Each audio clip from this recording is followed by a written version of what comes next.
Wow. My family. And I say those words not advisedly, but from the deepest recesses of my spirit, I greet you, my family. I come to the shores of England, sent by the God of my understanding, the beneficent, the benevolent one, the one who's known by many, many names.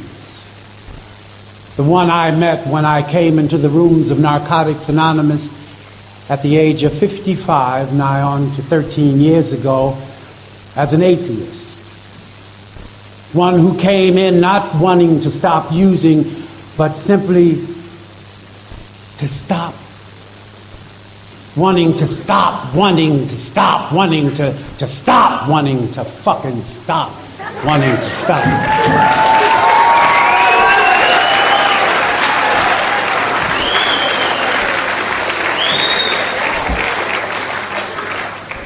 So as I look out upon you and certainly at 67 years of age, I never believed that God would allow me to leave the shores of the United States, sent on a passport signed by the Secretary of State advising those who come in contact with me to grant me passage, and if I should need assistance, not to withhold it, and to tell me when I return home, welcome home, my son. Well, you see, I came into the rooms suffering from a disease, a malady that I did not know was a dis-ease with me. I came in off of a 40-year run of active addiction, of using against my fucking will. Wait a minute, let me get a few things out of the way here at the very beginning. There are women here, there are gentlemen here, there's some children here. I don't want to be misunderstood. Some of the language that I'm going to choose to use tonight, I don't come here trying to be disrespectful to anybody. Language is about communication. And I know about nouns and pronouns and verbs and adverbs and adjectives, prepositions, conjunctions, and inner motherfucking injections. I know of that. All right?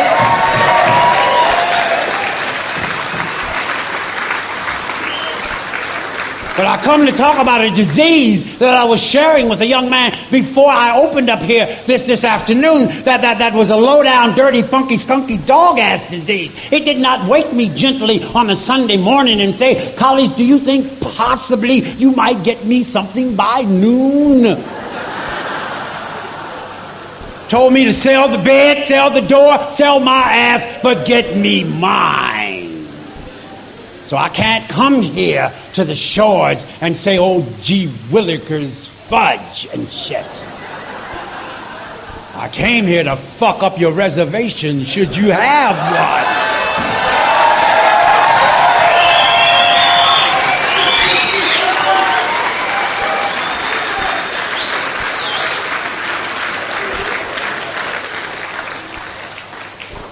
So I thank the committee, programming committee of London that had the faith to ask me would I cross the Great Pond, to ask me would I share on carrying the message, not the mess, that I might inspire just one somebody. Thank you, God. Just one. That's all. I came just to touch one. If I should touch you all, thank you. Just one. Somebody took the time to share with me at 55 years of age. At the conclusion of a 40-year run that included 23 years of using heroin, we called it smack, we called it doogie, we called it tragic fucking magic. Of using 9 years of methadone maintenance, told me that I was going to be stabilized, that they would maintain me on 100 milligrams. Drunk that cheap pluck, that no great Thunderbird, Ripple, Twister, that shit that they ain't a grape on it, not even on the label. I drank it for 37 years. I come here to talk about a disease that if you're wondering why we are here, why have we assembled a group of addicts that society had thrown away the key on us. They said our only redemption was through incarceration, through some type of maintenance. Lock them up, kill them, throw them away. They're the wretched refuge. So when I come to tell you about a journey that I embarked upon. And I found redemption in the ruins. Because I ended up on crack cocaine. If you ever smoke crack cocaine, you know that shit will open your ass up to suggestions, boy.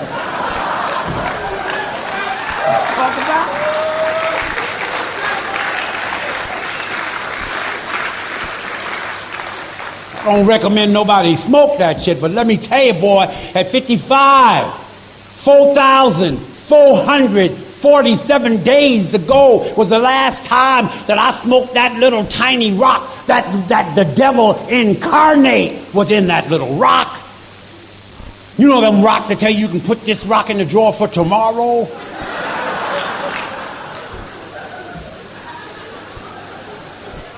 Drawer talk all night long. All right, motherfuckers, tomorrow. It's midnight.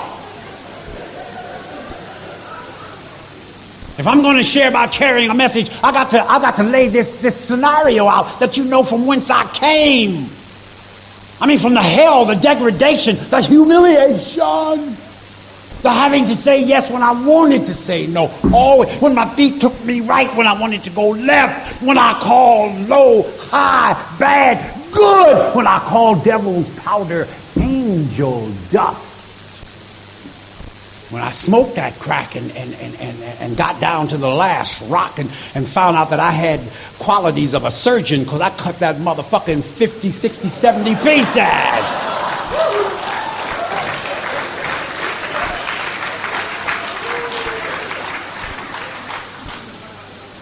I come to talk about a low-down, dirty, skunky, funky, dog-ass disease that had me convinced that my pain was pleasure. That had me convinced that all I needed was another one.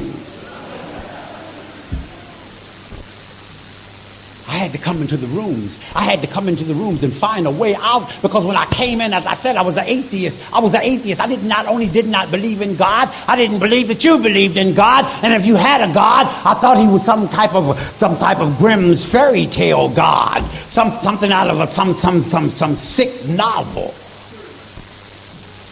I'm going to share on some topics, and I don't come here to step on nobody's toes. I come to talk about my message of recovery. Because I came in a racist.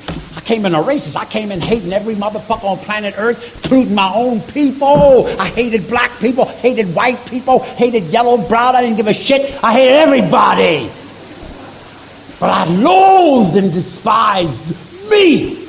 And there was nothing, y'all, I wouldn't do to me in the name of let's get high. Nothing! If I didn't do it, I entertained the fucking idea.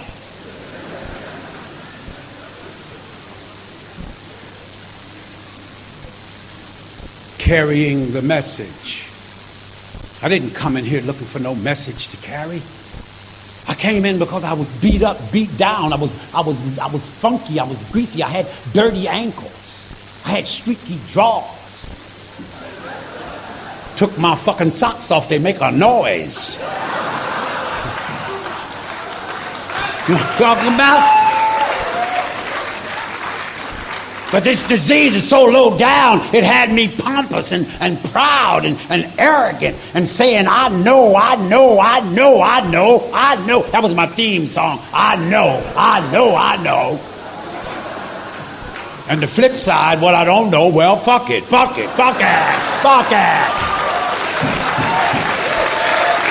I'm talking about. So between I know and fuck it, I was in trouble. But I didn't know I was in trouble because I said it was your fault. I don't give a shit what happened. It was your fault. It was your fault. It was your fault. It was white folks' fault because your picture's on the money. It's your fault. It's the weatherman's fault predicting rain, and they sell dummies in the rain. It was my mother's fault.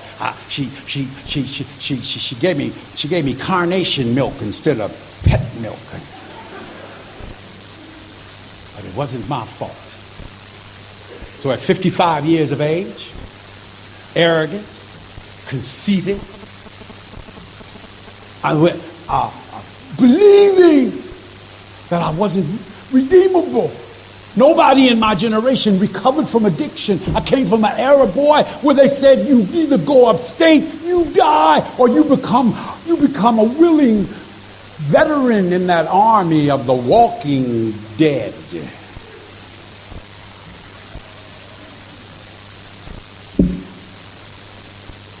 Oftentimes, my brothers and sisters, I want to cry. I want to just spontaneously cry when I look back and see that a God loved me so much. And if you get uptight about this word God, that's all right. Just bear with me. Let it be good, orderly direction. Heard a young brother say, let it be good, drop the O, and let it be God. Let it be a power greater than yourself.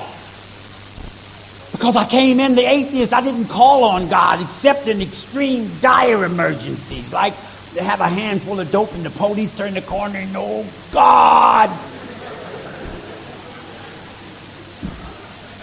The judge is going to pass sentence. Oh, God, touch the judge's heart, God.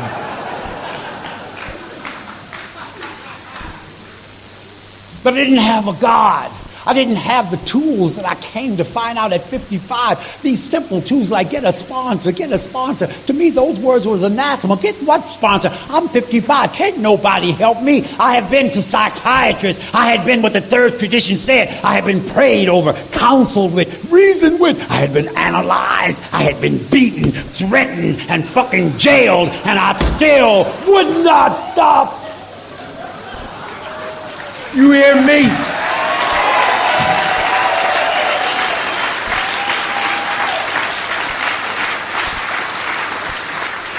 But you gave me some tools when I first came in. You kept repeating these words, and I was miming them like some fucking parrot. I'm cunning, baffling, and insidious. And sound great. You have words like cunning, baffling, and insidious. I know words like motherfucker, kiss my ass, bastard, bitch. So you told me to get a dictionary and look up the definition of those words. And Webster said, well, cunning is a skillful adversary. Not your friend. This motherfucker is laying in the cut. He's waiting. He's telling you, don't worry about the first one. Don't tell nobody.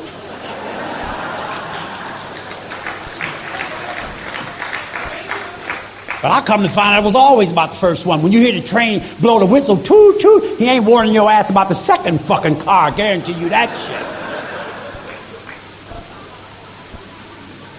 A skillful adversary. He goes back into my track record. He goes back to the days when I was little and I was sniffing fucking glue. And he always goes there and he tells me that if you use this shit, you're going to feel as you felt when you was a child. You're going to feel that power of believing in the power of believing. You're going to feel good. So skillful, I believed him every time. You ever believe that the last one wasn't the last one, that you could do it one more time, a different fucking way? Skillful adversary, skillful, adroit, adept. This motherfucker knows your weaknesses. He never comes at you at your strengths. And he'll tell you your last ass whipping wasn't really that bad. Baffling. Webster says baffling is what? That which defies solution. You think I would have took methadone for 9 years, 100 milligrams? That shit had me subway strikes. I don't give a shit. You don't go fishing on methadone. You stay near the clinic.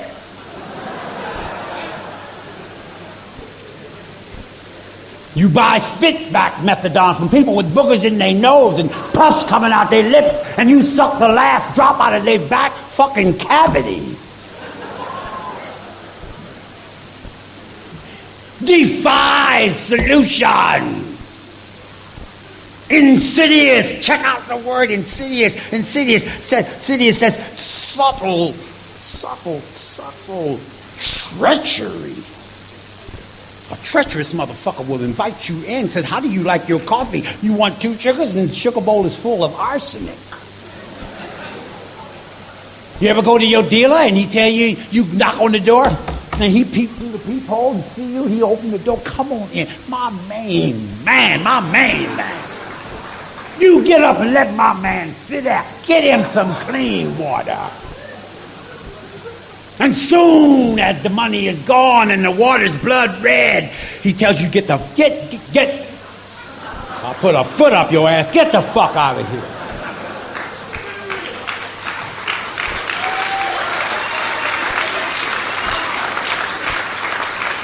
Soon as I walk around the corner and by luck get a few more dollars, I go back to the same door. He peeps out. My main man. Insidious. I didn't know that. I did not know that. I didn't know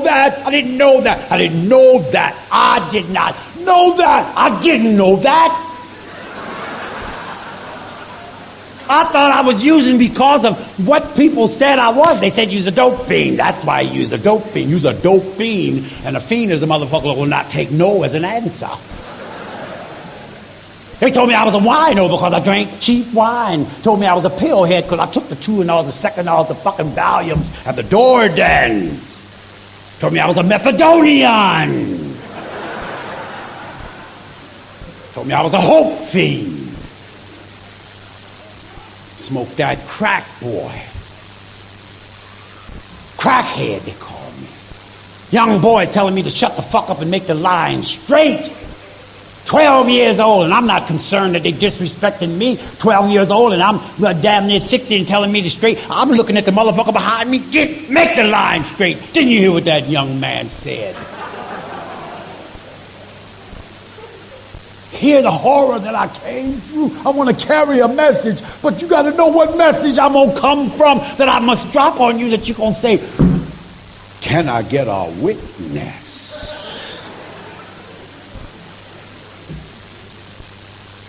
Oftentimes people will say, Khalis, you shouldn't curse like that. You may chase the newcomer out of here using language. Like, well, if there's any newcomers in here tonight, before you leave, if you think my language might chase you out, I suggest you look behind your motherfucking ass and see what the fuck chased you in here. Right?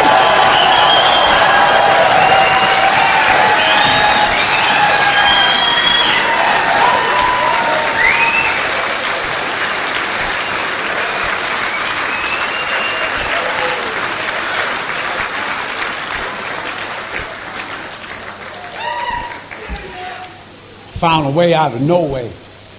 I found a reason to want to wake up in the morning and tell God, thank you. That's my favorite prayer. Thank you. Just thank you. Thank you, God. Thank you, God. Thank you, God. Thank you. I'm 67. Thank you, God. Young boy asked me when I was 65 years old one day, said, Khalis, are you just a little bit resentful that you got this so late in your life? I said, well, you got a point, but have you ever got a check came so fucking late you gave it back to the mailman? It was right on time. Boy, ain't nothing like waking up in the morning and got some money left over from last night. It ain't nothing like having a young child tell you they love you. They love you when children used to run from me, man. The people tell me, come back. He used to tell me, get the fuck away. You old motherfucker, you draw heat, you're going to get us all busted. You know what I'm talking about?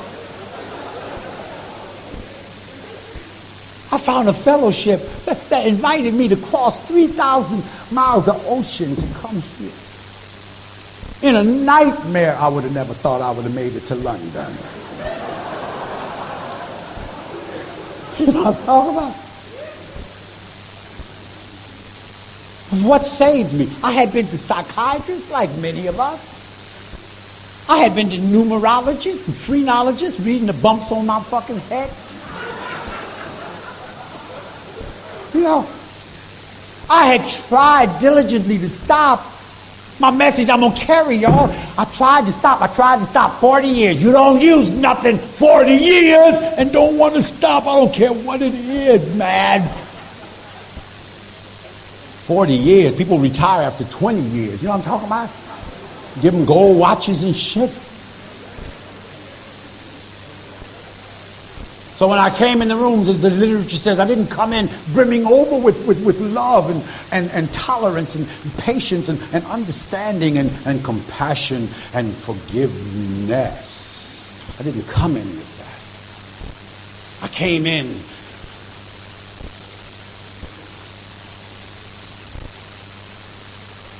secretly scared. But I couldn't let you know I was scared. Because I didn't know that my disease festered in feelings. I didn't know that. I did it every day. I always said, let's get high. This shit makes me feel good. Well, if it made me feel good, I must have been feeling fucking bad. And if drugs was the answer, then what the fuck was my question?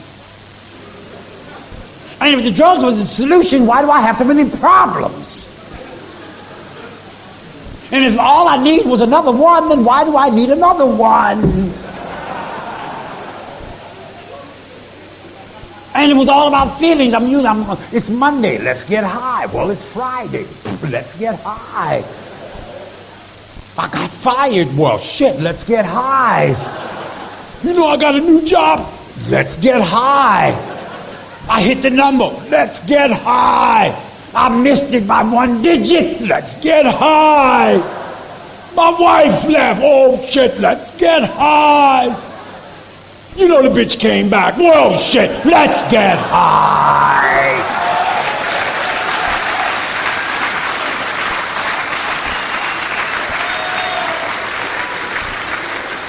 And I don't say bitch out of being disrespectful. Those was the terms I used. Now we call our women ladies. We don't call them bitches and skeezers and whores. We don't call our men motherfuckers and sons of bitches. They're gentlemen. I didn't know that when I came in here. Sometimes when people say, can you limit your remarks to 50 minutes? I said, that's asking a lot. I mean, when you use against your will for 40 years, it's kind of difficult.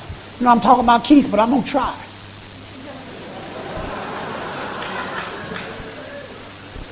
And what's going to allow me to stay within the parameters of carrying the message, I found out that the way I live is the 12th step in its essence, in the very substance of what it says.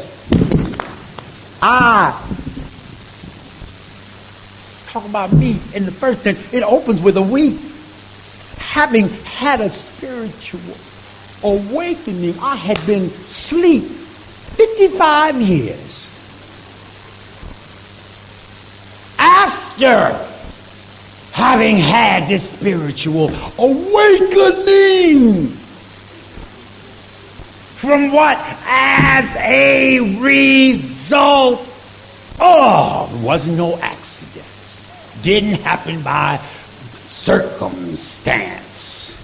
Though one of them, you know, maybe coulda, shoulda, woulda, usually, generally, most likely, 9 out of 10 motherfucking times as a fucking rule. It didn't abide by those parameters. After having had a spiritual awakening as a result of these steps, I had to admit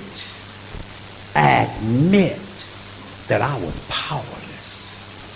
Not helpless, not hopeless, not worthless, not useless, but powerless over the first motherfucker.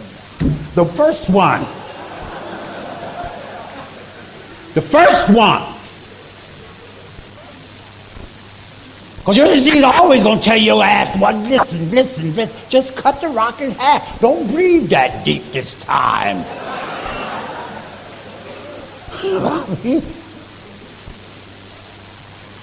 And it's a two-part step.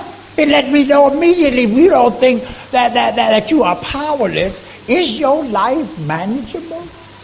Or are you eating Twinkies with $40, $50 because you must feed the monster? Are you sleeping on the A train? Is your mama putting a sandwich out the window? Do dogs bark at your motherfucking ass? Thank you that the steps came in the order in which they came. They didn't come the first step, the ninth, and the second, the 11th. No. They came because I needed to first admit I will come to accept. But I had to admit, boy, because it was hard for me to admit anything. That's why I got the sponsor. I got a sponsor, just like y'all said, but I watched him for 6 months. And when I got him, he had just turned 21, so I had watched him while he was in his 20th year of life. And he was always in the room with his hand up in the air saying, I got a burning desire, I want to use. I want to kick my wife's ass. I don't want to take care of my children. I'm mad and I'm angry that I can't use. And he would always, and I would watch him. I'm 55. He's talking about he's 20, and he stopped using. I'm wondering, how the hell do you stop at 20 years old? You can stop at 20, then maybe I can stop at 55. He was Puerto Rican. I'm black. I hated Puerto Ricans. I hated everybody. He was young. I hated especially young motherfuckers. I done blew my life and you got the nerve to be young. He had a God in his life. He talked about being an altar boy. He had a wife. I didn't have a wife. He had children. I didn't have no children. He had everything that I wanted. He had discipline. He could talk about using and he didn't. And I asked him, Ronnie, would you be my sponsor, man? He's 33 and he's still my sponsor. We talk every day. The good Lord allows. We may not touch base, but I'll beep his ass on the beeper. He will call me. He shares the literature with me. And plus he's grown to become my friend. I found out in the rooms of Narcotics Anonymous because I always wanted to buy friendship. I will pay you to love me. I would always have to deal with them dumb questions like you got something good? The fuck I think he gonna tell me? Tell me a lie. Tell me yes. I always bought soap. If you smoke crack, you smoke soap. But I didn't like Ivory. I wanted Palmolive. So I said, make sure you give me quality soap. Told me I had to have a second step. I had to admit that I was totally insane. I'm not coming to you from Freud. I ain't talking about that kind of insanity. I ain't talking about the ego, the id, and super shit egos.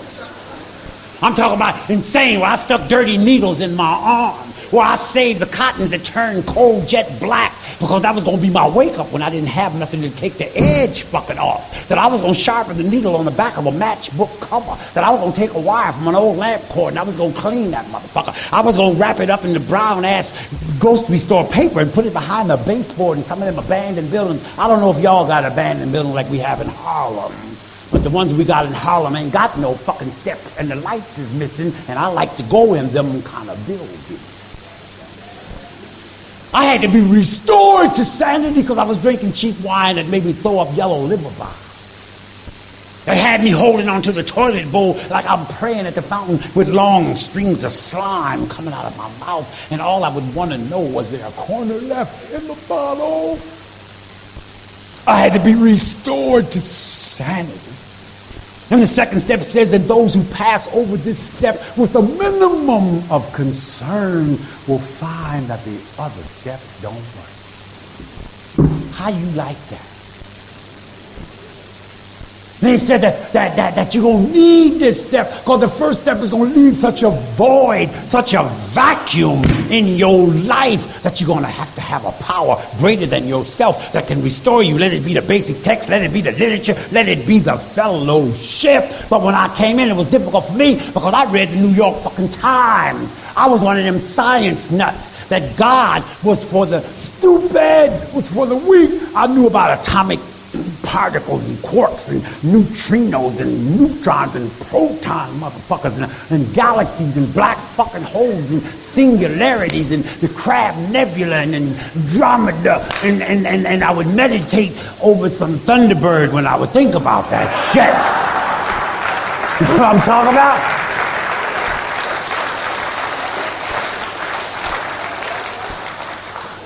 I had to be restored to sanity. I needed to come to a group where an addict would raise their hand. An addict, the ones that everybody marked off, to give me that hope. The message is hope, and the promise is the freedom. The freedom of choice.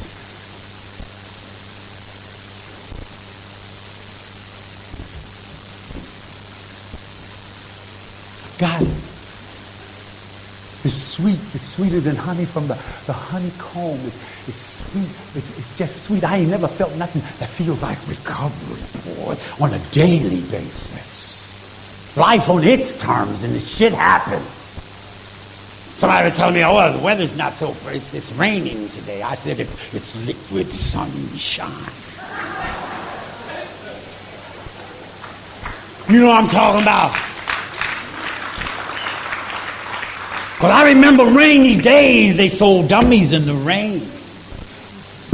Rainy days, you got busted. Why you standing out there? Police know you doing something.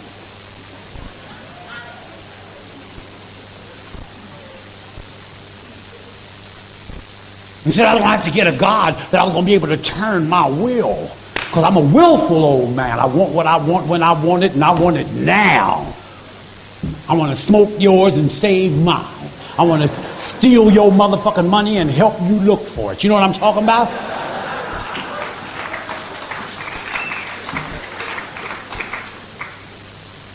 Thank you, God, that a group of addicts, that's who they were, wrote a basic text and put it in the inside fly. It said, if you should find this book, it's on the inside fly leaf of the cover sheet.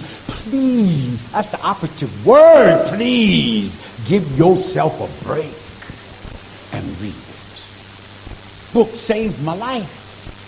Gave me a whole brand new way of life. Gave me a power greater than myself, who only answers my prayers 3 ways. I don't know how your God answers yours, but mine either tells me up front, yes, not yet, I got something better for you.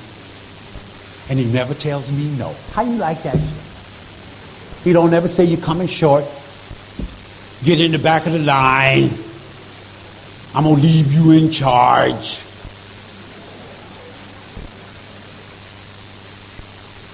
That's why I tell this guy thanks, because he brought me to you. He brought you to me. The therapeutic value without parallel was another recovering addict. That's who it was, not the social psychologist.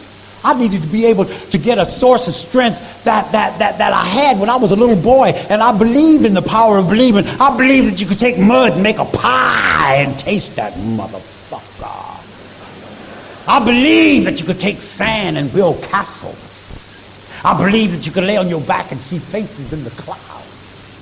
I believed in the tooth fairy, the fairy godmother. I believed in the Easter bunny. I believed in Santa Claus. I believed that you could take a fucking stick, and that was my black stallion, rode him all over the neighborhood. I believed that my mama, when I would bruise my knee, she would hug me and my knee would stop hurting just like that. I believed somewhere along the way before I met this God that I could turn my will and my life over into the care of. I took control and I began to serve the lower power and become his chief lieutenant. This may sound like a bunch of bullshit, but let me tell you, boy, it saved my life. It gave me a whole new perspective on life. It told me that it ain't about yesterday, that's forever gone. It ain't about tomorrow, that's forever coming. It's about right now, 5 after 8 p.m., Saturday, April the 15th, right now. But in New York City, right now, give or take an hour or two, it may be 5 after 8 a.m. Sunday, April the 16th. So therefore, I'll be talking with them tomorrow. They will be answering me yesterday, but the fucking conversation is taking place now. You know what I'm talking about?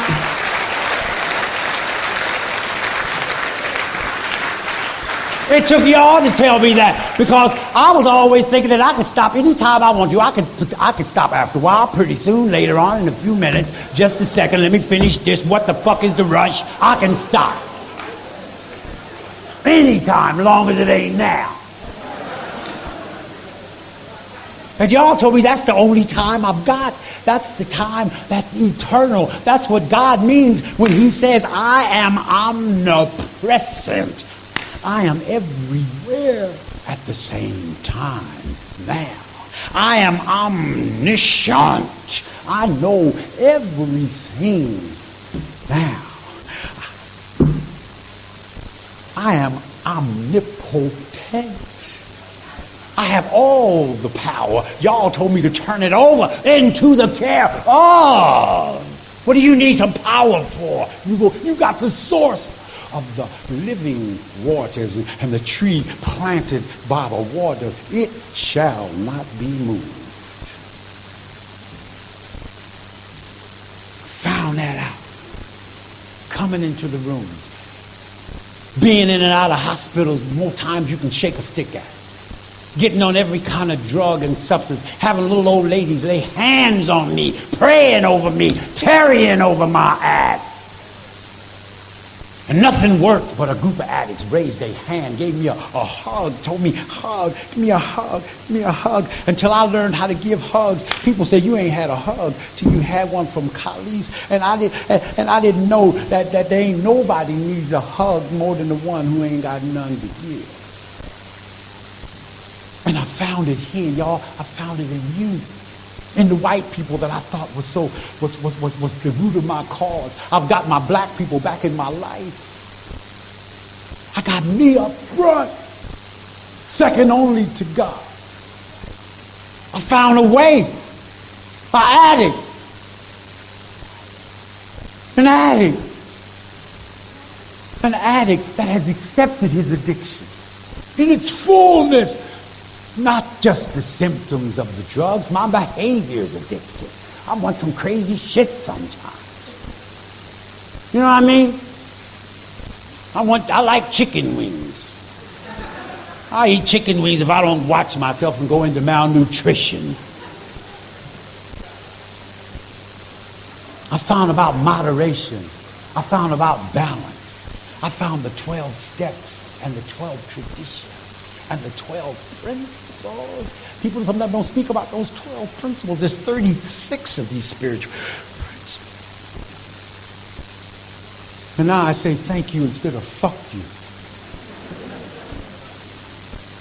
And you'd be surprised how much you get by saying thank you. I've learned through the trial and errors of addiction that my greatest gift is carrying the message that no addict seeking recovery need ever die from the dregs of this dirty motherfucker without first having heard that there is another way. If I sound as though I'm preaching, I don't give a shit. They say gospel means good news. I come to bring some good news. I come to tell you, boy, that your disease is a lying, skunky, funky dog. That mother is he's a predicate liar. That mother, I knew how to lie, tell a lie to protect that lie, then tell a lie that's protecting the lie, that's protecting the lie. Then I had to remember who I told it, when I told it, where I told it, why I told it, how I told that motherfucker, and balancing this lie all on one lie. It got so heavy, so convoluted, that in the end, I didn't have but two choices. Either I could believe that the lie is the truth, or you a lying motherfucker.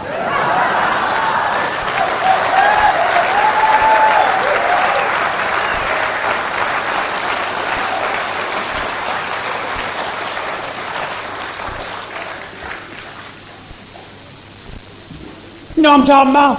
I ain't got to remember that shit no more. All I got to do is tell the truth. The truth shall set you free.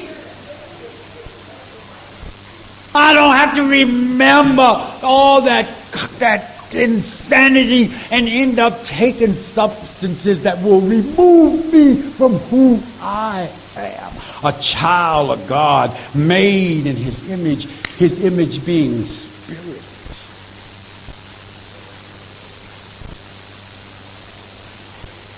I can help somebody. Oh, ain't nothing like being able to help somebody. I've had a number of y'all to tell me you heard a tape of mine. I didn't know you. You weren't even a number in the census in my mind. But for you to tell me that all this weekend, I've been wanting to cry every day. Every day I've been wanting to cry. I've just been wanting to cry. Not out of sadness, but just out of such extreme joy that God has used me.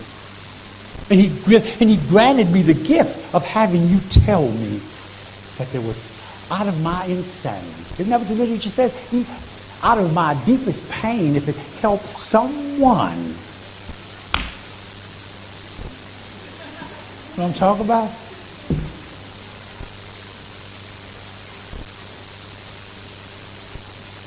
Carrying the message.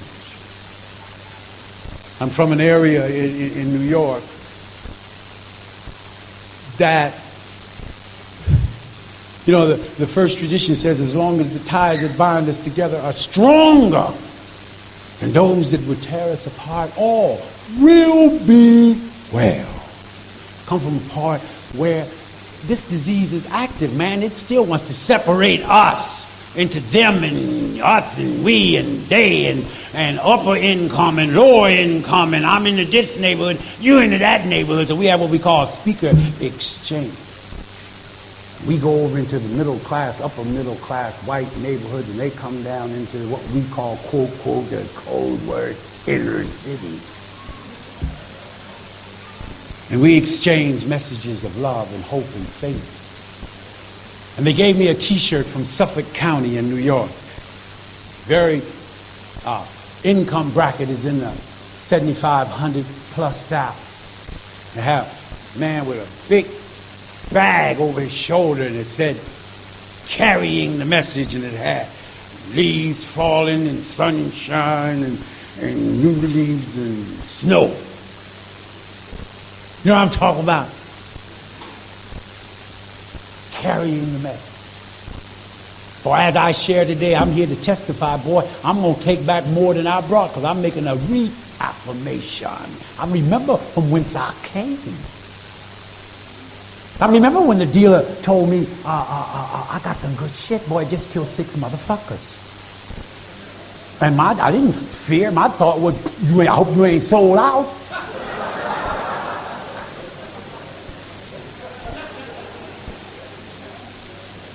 I'm talking about the gratitude.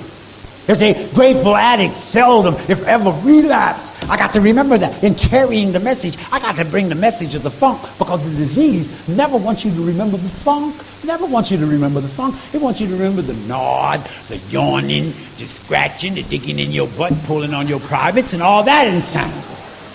They don't want you to remember that when you thought you had to pass gas and shit all over yourself. They don't want you to remember that.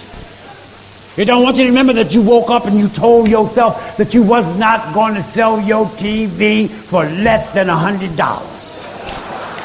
And the longer you carried it, the more it weighed and the cheaper that motherfucker got. Don't want you to remember that. This is why we carry the message that the newcomers that come in and they're all beat up, fucked up, dirty, greasy, pork chop looking and arrows sticking out of their backs. And you ask them, man, what the hell is going on out there? And they say, lock the fucking door. Don't let them in. You know what I'm talking about?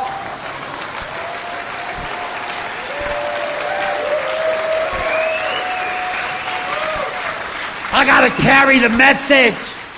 I got to carry the message to the old timers, those who think that they've got enough clean time that they don't have to make meetings. We got a word for those people. We call it complacency. It means come place your ass in one of these fucking seats, boy.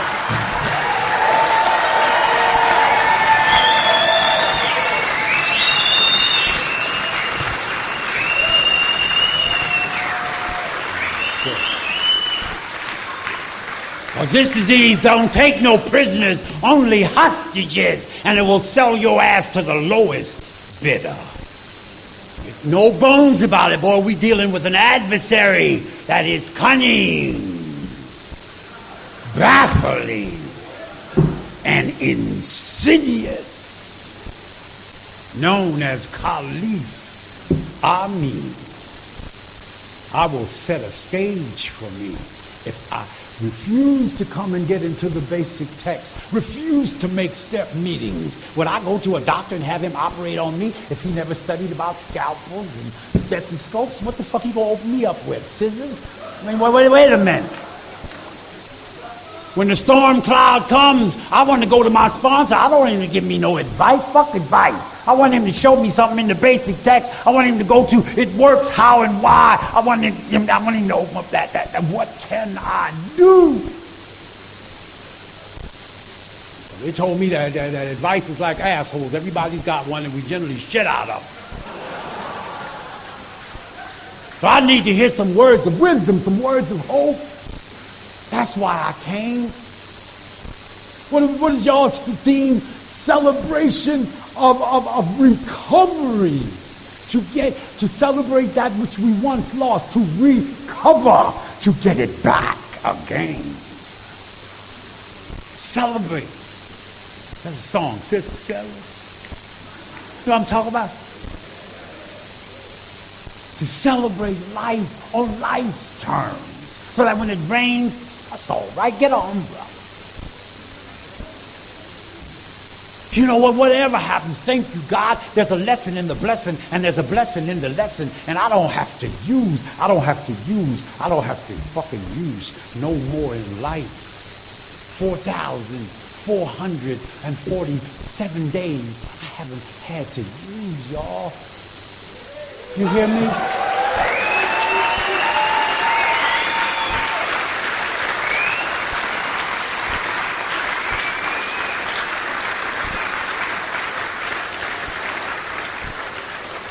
And I want you to know that I'm not immune from it because my disease is always talking to me. I got a disease that's so, it talks to me and whispers and tell me, all right, motherfucker, we the committee and you outvoted 5-1. Let's go get high.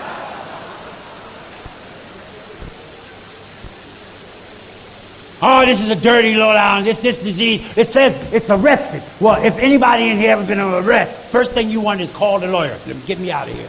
Call the bail bondsman. Get me out of here. So my disease is always there. Look, man, we ran together for 40 years. How the fuck can you lock me up here for 12 years and 2 months? Let me out and stretch.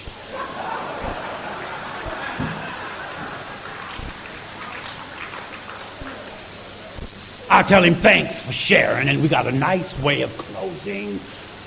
Let you out. All the neighbors going to have to take to the high ground. Boy, they're going to have to watch my ass coming. Because y'all told me a solution that was so simple. They said, keep it simple. How do you let go? Well, fuck it, don't hold on.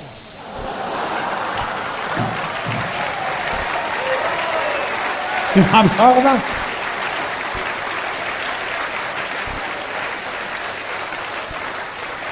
They say, well, then how do you hold on? Don't let go. I said, you mean it's that simple? Don't complicate it.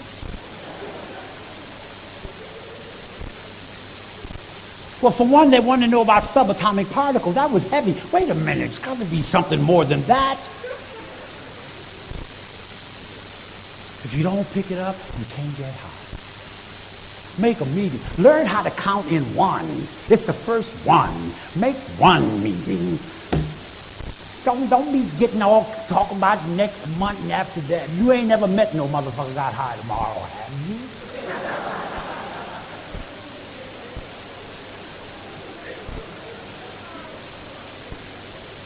And it worked, it worked, it worked, it worked, it worked, it worked. And if there are those in here who have relapsed, and literature tells us that relapse is a reality, but it ain't a requirement. And it could be that jarring experience that you might apply more rigorous application of these principles. So that when I came in, I had relapsed for 40 years. So I don't relapse. I don't give a shit. If I'm missing out of 3 consecutive meetings on tape, going out everywhere, I'll give you the permission. Please call the police. Somebody's holding me against my fucking will. You hear me?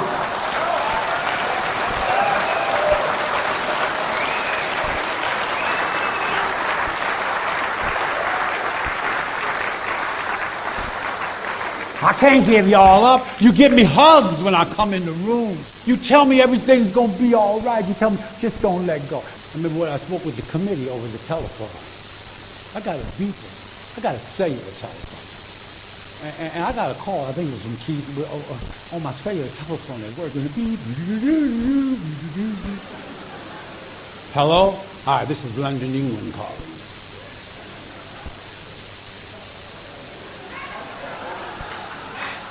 You know, the miracle wasn't that he was calling me. It was that I didn't sell the fucking cell phone. That was the miracle. You know what I'm talking about? So to put these principles in my life, to practice them, it says, and that's the part I left, I neglected. Having had a spiritual awakening as a result of these steps, we try. That's all, just try. Somebody said it earlier. Practice don't make perfect. Practice makes better. I'm perfectly motherfucking perfect. They put erasers on pencils not for people to make mistakes, but those that choose to correct their mistakes. That's what the eraser's for, and I ain't corrected shit. So now that I see people with erasers all wore out, I want to hang out with you. You're a smart motherfucker. You did all that erasing. And y'all said it's all right. Make new mistakes. That's what you do with old mistakes. Make a better mistake. Make a good. Wasn't that poor choice of word, mistake? If you got a bad behavior pattern, replace it with a good behavior pattern, and watch your life change. In 1 degree here to the moon is hundreds of thousands of miles, and it's still 1 degree. Change like the mustard seed, the smallest seed. Yet within it, when it develops its full potential, it's larger than most trees. Just a little bit. It says just. That's all. Just bring just a little bit, and watch what happens. If you doubt what I said, stay around and see if it's alive. If you don't think you can make another meeting, make another meeting. If you think that it won't get no better, stay for the meeting. I'm going to kind of wrap this remarks up. And like all the speakers that came before us, we don't know what we're going to say. I could talk for another hour or two, but I don't want to be redundant, but shit. I often share, my name is Khalis, and I'm a grateful. I'm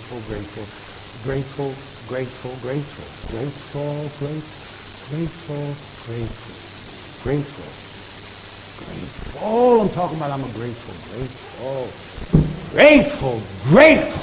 I'm talking about one who is grateful. that I'm a recovering addict, and I wear this as though it were the Congressional Medal of Honor, as though it was the Purple fucking Heart, as though it was the Seal of Honor.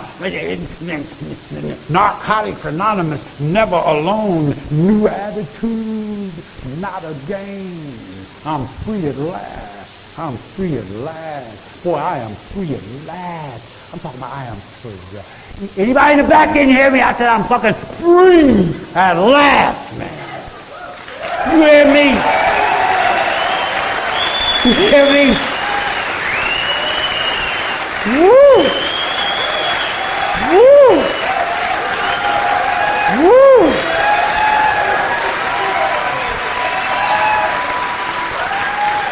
That is good. I want to close with a story. As all my remarks that proceeded out of my lips, they were with my flavor, but it was through you that I learned. Like Carvel's ice cream, 99 flavors, but it's all fucking ice cream.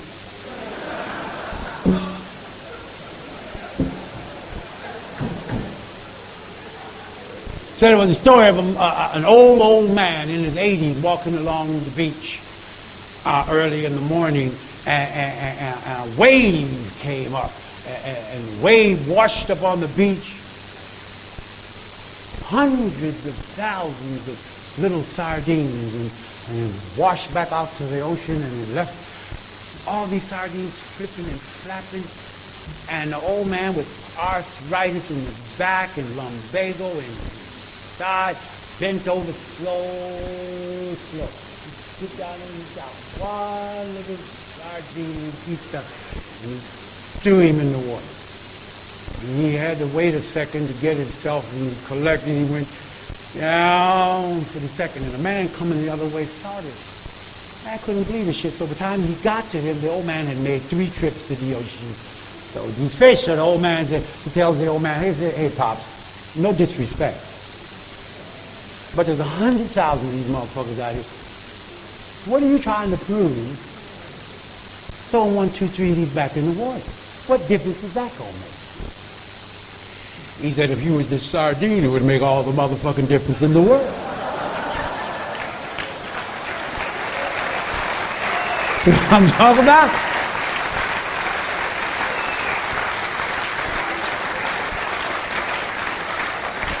So it makes all the difference in the world that you stay clean and carry the message to another addict.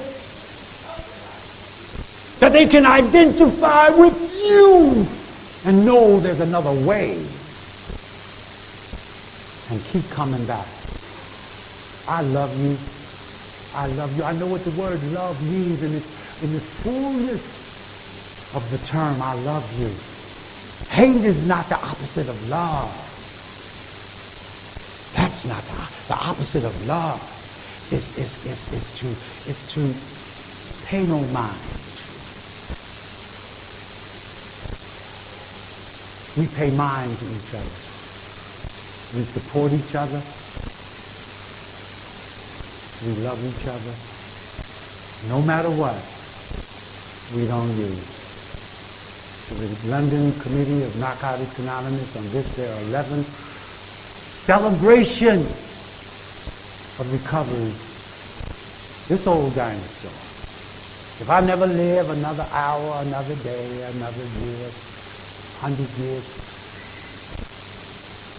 boy, let me tell you, man. Heard old man once say, if God had something better than recovery, he must have kept it for himself.